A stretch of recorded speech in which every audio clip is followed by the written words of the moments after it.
everyone! Welcome back to yet again another video.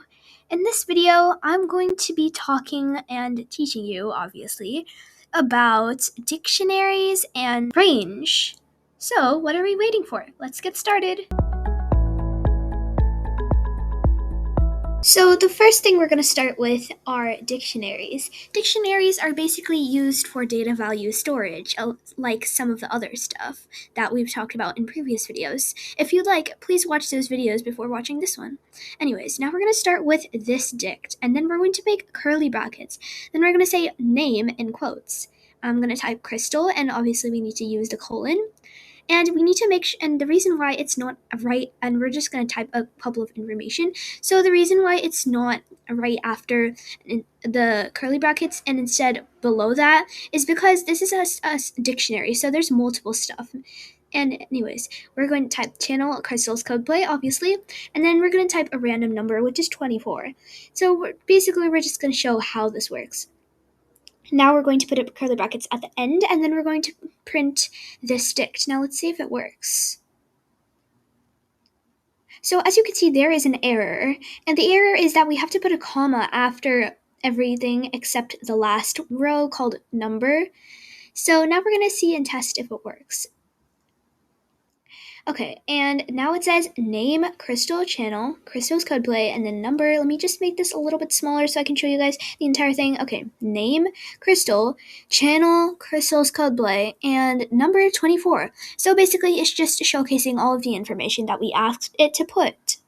So that's pretty much how dictionaries work in Python. Moving on to range. So basically, if you're unfamiliar with range is basically like a set of numbers. So we're going to type x equals range and then in parentheses 10, and then let's see if it works. Basically, it's just showing a group of numbers. So let's see if it's going to show up.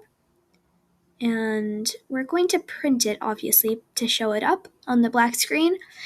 And now we're going to see if it works.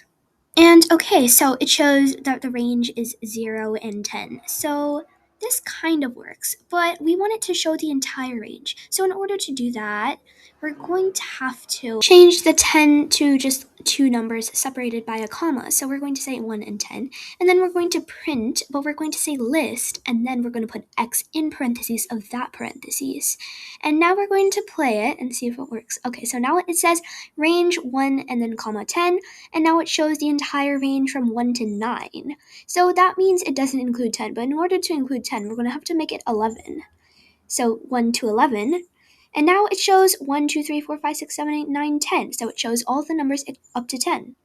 And it also shows the range thing. But if we want to remove the first top part, we're going to have to just delete the one where it says print x. And then if we just want to show the range of numbers without giving a description or something like that, then here we go. It shows up like this. All in all, in this video, we have learned about dictionaries and range. Range, obviously relating to math. We're just going to show the order of the numbers, and dictionary is technically also kind of like putting things in an order. Anyways, I hope you enjoyed the video. If you did, make sure to subscribe to the channel so that you can see more videos like this. Thank you for watching. Bye!